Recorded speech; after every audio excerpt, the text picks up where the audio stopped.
झारखंड मुक्ति मोर्चा के केंद्रीय महासचिव सह प्रवक्ता सुप्रियो भट्टाचार्य ने इलेक्शन कमीशन ऑफ इंडिया (ईसीआई) को extended campaign institution of BJP का नाम दिया है।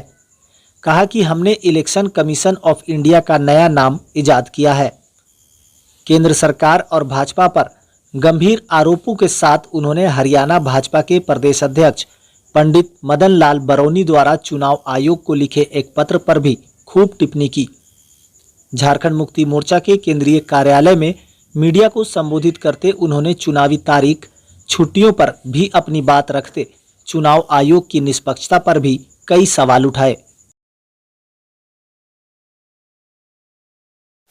आपको ईसीआई का फुल फॉर्म बताए मैं, कल हमने उसको इजाद किया। Extended campaign institution. Bharatiya Janata party का जो चुनावी कैंपेन होता है, extended campaign institution of BJP (ECI), ये टर्मोलॉजी एक नया है। इस टर्मोलॉजी को आप लोग याद कर लीजिए। अब एक इलेक्शन डिपार्टमेंट है जो वित्त विभाग के अंदर आता है, एक्सटेंडेड कैंपेन इंस्टीट्यूशन। चुनाव प्रचार का वृहद संस्थान चुनाव आयोग।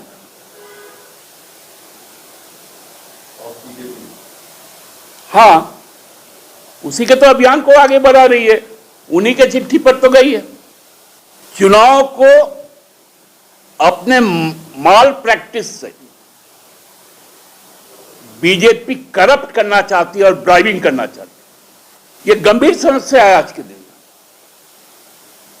और मुझे यह आशंका थी कि यह होगा।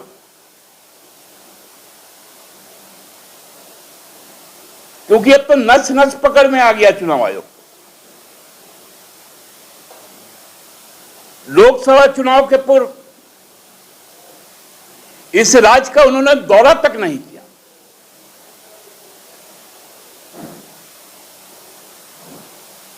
और 4 चरण में चुनाव करवा दिए, भीषण गर्मी में।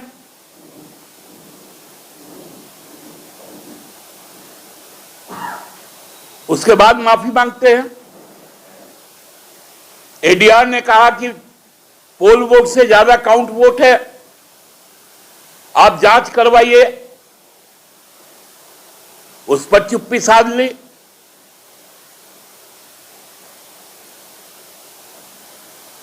तो मेरा तो एकमात्र सुझाव होगा चुनाव आयोग को, आप सर्वशक्तिमान हैं। आप हरियाणा में भाजपा सरकार बनाने के लिए 90 में 89 सीट, 89 सीट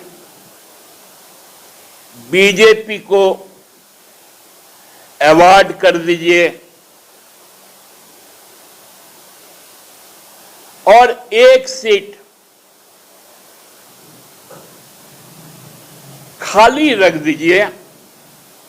दिल्ली से जो नेता तय होगा मुख्यमंत्री का, वो फिर जाके वहां पर बाई इलेक्शन लड़ेगा। उसी तरह जम्मू कश्मीर में भी कर दीजिए, महाराष्ट्र में भी कर दीजिए, और हमारे राज्य में भी कर दीजिए कि 80 सीट भाजपा को दे दीजिए। उसके बाद कोई यदि फिर से भाजपा में शामिल होगा तो वो उपचुनाव उस 1 सीट में जाकर भाजपा का मुख्यमंत्री हो जाएगा। अब चुनाव आयोग का दायित्व बस इतना रह गया। हमने आपसे बात करते हुए कहा था कि 22 तारीख को हरियाणा बीजेपी के जो प्रदेश अध्यक्ष पंडित मदन लाल बरौली जी, उन्होंने चुनाव की तिथि की बदलाव की मांग की थी। वो पत्र मेरे पास जो उन्होंने चुनाव आयोग को भेजी थी। इसमें उन्होंने जो तर्क दिया था कि 1 तारीख को यदि चुनाव होगा तो वहां के सरकारी कर्मचारी, निजी प्रतिष्ठान के कर्मचारी, व्यापारी यदि 30 तारीख को छुट्टी ले लेंगे तो 5 दिन की लंबी छुट्टी हो जाएगी, जिससे मतदान प्रभावित होगा। इसलिए तिथि को आगे बढ़ाया जाए। ये पत्र में साफ लिखित है कि 28 शनिवार है, 29 रविवार है, जहां हरियाणा में सभी प्रतिष्ठानें बंद रहती हैं, और 1 तारीख को मंगलवार को जो होना था मतदान, और 2 तारीख को गांधी जयंती, नेशनल हॉलीडे। तो यदि 30 तारीख को कोई 1 दिन का छुट्टी लेगा तो 5 दिन लंबा छुट्टी मिल जाएगा और वो अवकाश में निकल जाएगा। ये उनका पांडित्य था, क्योंकि पंडित है। अब चुनाव आयोग ने भी उससे बड़ा अपना पांडित्य पेश किया। क्या किया कि 5 तारीख को मतदान की तिथि की घोषणा कर दी कल। अब मजेदार तथ्य अब आपके सामने है कि 2 तारीख को गांधी जयंती, नेशनल हॉलीडे है। 3 तारीख अग्रसेन जयंती है, जो हमारे राज्य में भी छुट्टी का दिन है, और हरियाणा में भी वो लिस्टेड स्टेट हॉलीडे है। 1 दिन 4 तारीख बचता है।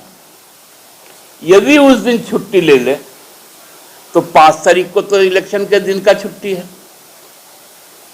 वो शनिवार है, सरकारी कार्यालय भी बंद रहेंगे, और 6 तारीख को संडे है, तो वो भी एक छुट्टी है। तो फिर यही 5 दिन, मैंने 30 तारीख को लेने से 5 दिन का छुट्टी, और 4 तारीख को लेने से 5 दिन का छुट्टी। देखिए, ये है हमारा चुनाव आयोग का पांडित्य। आप लोगों ने स्टैंड अप कमेटी कभी देखी है? हमारे मुख्य चुनाव आयुक्त, मैं शुरू से कहता हूं, ये लाफ्टर चैलेंज के कैरेक्टर